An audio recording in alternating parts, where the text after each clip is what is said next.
Welcome back. This homecomings themed Giant Leaps Home brought a few more people than just alumni to campus. That's right, Mary. Purdue hosted NASA astronauts in the shadow of the Neil Armstrong statue last Saturday for about an hour. I bundled up and went down there to talk to people about what it meant to them. On a very chilly October morning, several hundred people gathered to greet NASA astronauts right here in front of Armstrong Hall. And what we found out is that people came from far more than just West Lafayette. I saw there was an astronaut reunion and I was like, we have to do this, we have to. So we just got in the car and drove from Annapolis and here we are. Annapolis, Maryland. The Slack family and their 3 kids drove 10.5 hours. Patrick, dressed in his orange spacesuit and winter gear, even got a patch from the International Space Station. The event lasted just over an hour on the morning of homecoming, featuring 14 astronauts meet and greet style. But it was more than a handshake or a high five that stuck with Fiona Slack. I think seeing a few girl astronauts because I've never seen them before. Female astronauts like Beth Moses, who graduated from Purdue in 1994. Lines were long, over 2 hours in sub-40 degree temperatures, but there was no shortage of current Boilermakers. I think the coolest part was just like seeing the amount of astronauts that Purdue has, and just like realizing how much of an impact Purdue program has had on like the space program. This is the second time Purdue's run a similar event in the past 5 years, but with the introduction of new spacesuit jerseys, this event couldn't have come on a better day. Outside of Armstrong Hall, JD Arland, Fast Track News. What a cool opportunity to meet a remarkable group of people. The astronauts, they weren't allowed to talk to the media, but you could tell from the looks on their faces and the people around, they had a great time. You know, JD, it has been remarkable, the people that we've brought back in celebration of the 150th anniversary. People who study space, but also people who study the world. Former Secretary of State Condoleezza Rice visited Purdue and lectured both on current international affairs and the importance of education. Purdue wrapped up the celebration of their 150th anniversary with a special visit in Elliott Hall of Music. Former Secretary of State Condoleezza Rice came to Purdue for an interview with President Daniels. The event was sold out. To me, I think it's very important that Purdue puts a focus on expanding our education beyond the classroom, beyond the textbooks, and educating us on what's going on in the world around us, especially celebrating our 150th anniversary. Rice spoke about being the first African-American woman to hold the Secretary of State position.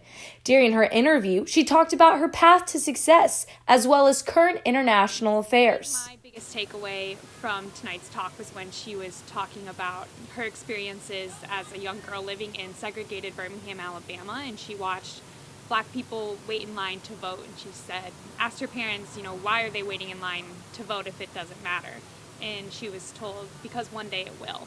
Purdue closed the 150th anniversary with hopes for the future. After hearing the empowering words of Rice, many students left with a new perspective on international relationships. For Fast Track News, this has been Mary Caltrider. JD, one of my favorite quotes she said was, have a sense of confidence that if you work hard enough, you can get there. And just by seeing everyone leave Elliott, it was obvious she empowered a lot of people. Yeah, I can't believe that a former Secretary of State was on this campus just a week ago. And Mary, I know that you're a huge fan of hers. I am. I was giddy the whole time, and she had me inspired about my future and really thinking about what I'll do next.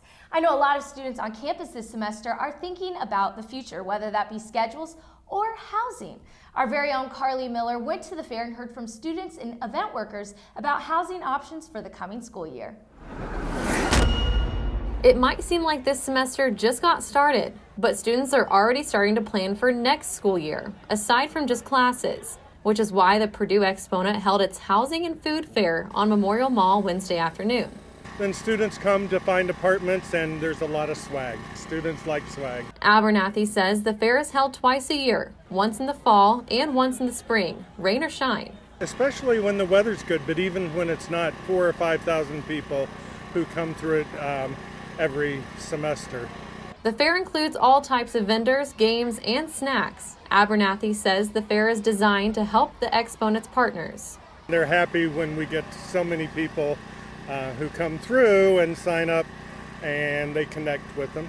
But the fair is just as helpful for students as it is the vendors. We're both looking for an apartment next year, so we're really interested in hearing what everyone had to say. I'm actually looking for grad school at Purdue, so maybe I thought it'd be a good idea to find housing too. I think the cottages gave us like a reusable straw, which is really awesome because I have my own here, but it's nice to have like another one to use. Students left the fair with bags full of goodies and ideas of where they plan to live next year. We had an apartment that we were really looking at, and we thought that we had to pay a furnishing fee, and we talked to them, and then it turned out we don't, so that was really good. Carly Miller, Fast Track News. Well, Mary, I know you and I are both hoping to graduate this May, but it's good to see that students have so many options. If I had that many options, I don't know how I'd pick. Honestly, it was a stressful process. I love that they're having this fair and they're helping these students out now because I remember being very confused. Well, that's all we've got for today's episode of Fast Track. I'm JD Arland. And I'm Mary Caltrider. Thanks for watching, and we'll see you next time.